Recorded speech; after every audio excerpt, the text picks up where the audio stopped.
On Wednesday, April 16th, U.S. Treasury Secretary Scott Bessent stood in front of reporters at the White House and said these exact words: "We will not be renewing the general license on Russian oil. No exceptions. No ambiguity. Done." 48 hours later, on Friday, April 18th, the U.S. Treasury Department quietly posted a new document on its website. General License 134B. Another 30-day sanctions waiver. Another month of legal Russian oil sales. No press conference. No explanation. The administration did not immediately explain the reversal. That is not a policy. That is a 180-degree flip in 2 days. And while the headlines moved on, the math did not. Because what just happened is not a diplomatic footnote. It is a financial transaction worth $10 billion. And part of that bill will eventually land on you. Let me show you what the mainstream news won't. The television will tell you this is about energy security, about stabilizing markets after the Iran war, about responsible governance. And on the surface, sure, that sounds reasonable. But let's peel that back layer by layer, because each layer reveals something more disturbing than the last. Layer 1. The technical reality. The shadow fleet. When you picture oil sanctions, you probably imagine customs agents blocking tankers at ports, inspectors, enforcement. Reality looks nothing like that. Russia did not sit and wait for sanctions to destroy its economy. It built a parallel global logistics system. President Zelensky himself highlighted this in his public statement this Sunday. Russia has more than 110 tankers from its so-called shadow fleet, vessels with obscured ownership, designed specifically to bypass Western sanctions, currently carrying over 12 million tons of oil at sea. 110 vessels. That is roughly 10% of the entire global crude tanker fleet. These ships are registered through shell companies in the UAE, Hong Kong, and Gabon. They change flags in international waters. They are insured through legal structures outside the reach of Western financial law. This is not a loophole. This is an engineered system built to make sanctions irrelevant. Now add the second variable. Iran has virtually shut the Strait of Hormuz. That narrow passage handles approximately 20% of the world's oil and liquefied natural gas. When that closes, markets panic, prices spike, governments start looking desperately for alternatives. And right on cue, the shadow fleet appears with Russian oil, just as Washington quietly hands out a 30-day permit. Perfect timing. Perfect cover.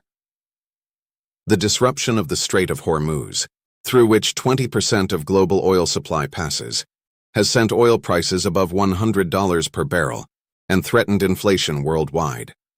Russia's oil revenues nearly doubled in March alone. The extension of this waiver, in the words of reporters covering it, underscores how the fallout from the Iran war has boosted Moscow's ability to profit from its energy exports, which had previously been restrained by sanctions. So sanctions were working. Until a document published late on a Friday evening reversed that. Layer 2. The money. Who earns what? And what it buys. Here is the number that should stop you cold. According to Zelensky, the sale of this oil will bring $10 billion directly into Moscow's coffers. He described it as, and I quote, "a resource that is directly converted into new strikes against Ukraine." Let's make that concrete. In just the past week, Russia launched over 2,360 attack drones, more than 1,320 guided aerial bombs, and nearly 60 missiles of various types at Ukrainian cities and communities. That is in 1 week. The price of a single Shahed kamikaze drone is estimated at between $20,000 and $50,000. A single guided aerial bomb runs approximately $30,000 to $40,000. Multiply that across nearly 4,000 munitions fired in 7 days. Now multiply that by 52 weeks. $10 billion does not just buy weapons. It sustains a war machine for an extended campaign. And here is where it gets even more interesting. A source familiar with the situation told reporters that the reversal came specifically at the request of partner nations, as economies around the world grapple with the energy crisis. On the sidelines of the Bank Fund and G20 meetings, partner nations requested the U.S. extend the waiver due to ongoing pressures in Asia. India, one of the largest buyers of Russian crude, and Philippines were reportedly among those lobbying Washington to keep the Russian oil flowing. The structure is elegant, if you can call it that. India buys Russian oil cheaply, refines it, and sells finished petroleum products on the world market as Indian products.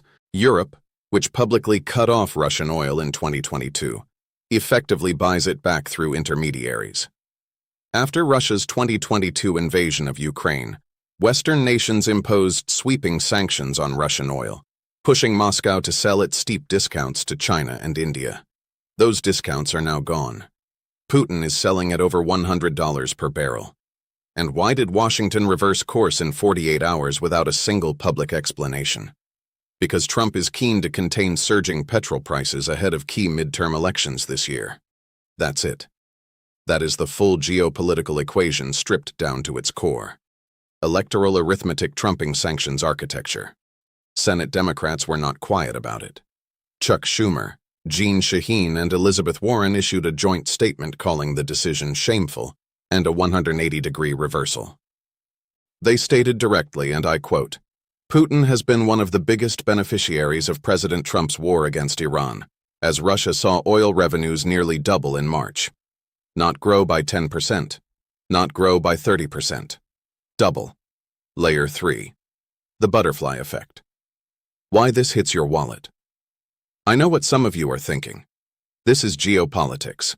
This is a war somewhere far away. This doesn't affect my daily life. Let me walk you through the chain. The Strait of Hormuz gets restricted. 20% of the world's oil disappears from normal shipping routes. Energy prices spike globally. Russian oil becomes the most accessible alternative. Washington issues a waiver. Russia earns $10 billion. Russia funds continued strikes on Ukraine. European security deteriorates. Logistics and insurance costs for European businesses increase. Import prices rise. Global inflation gets a push. And somewhere in all of that, you pay more for petrol. You pay more to heat your home. You pay more for food transported by trucks that run on diesel. This is not speculation. The disruption of the Strait of Hormuz has already sent oil prices above $100 per barrel. Markets reacted in real time. Inflation fears followed immediately. We have seen this before. In 1973, the OPEC oil embargo sent U.S. gasoline prices up 40% within months and created lines stretching around city blocks. That shock came from supply being cut.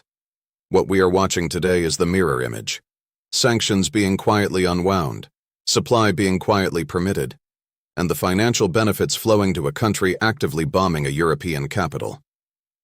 Vladislav Vlasyuk, a senior advisor to President Zelensky, has argued consistently that sanctions are working and should be strengthened, not diluted. He has warned that even temporary waivers can translate into real military capacity for Russia on the battlefield. Matthew Murray, former Deputy Assistant Secretary of Commerce for Europe, the Middle East, and Africa, and now an adjunct professor at Columbia University and Georgetown University, frames it differently. He asks whether Trump can successfully apply both carrots and sticks toward Moscow. But here is the problem with that framing. When a stick is replaced by a carrot every 30 days, it stops being a negotiating tool. It becomes a payment schedule. So here is where we stand right now. Bessent said on Wednesday, no extension. By Friday, extension. The waiver runs until May 16th. After that, the same decision will need to be made again, and the same geopolitical pressures will still exist, and the same partner nations will still be lobbying, and the midterm elections will be 1 month closer. The critics are right when they say the repeated use of such waivers risks undermining the broader sanctions regime imposed after Russia's full-scale invasion of Ukraine. But risk is a polite word for what is already happening. Here is the question I want you to think about and answer in the comments below. If a sanctions waiver can be reversed within 48 hours of a public commitment not to renew it, with no explanation given, and renewed again every 30 days under different pretexts, then at what point do we stop calling it a sanctions regime and start calling it what it actually is? A managed revenue stream for the Kremlin, dressed up in the language of international pressure? Write your answer below, because this decision gets made again on May 16th. And the question is not whether the math will change.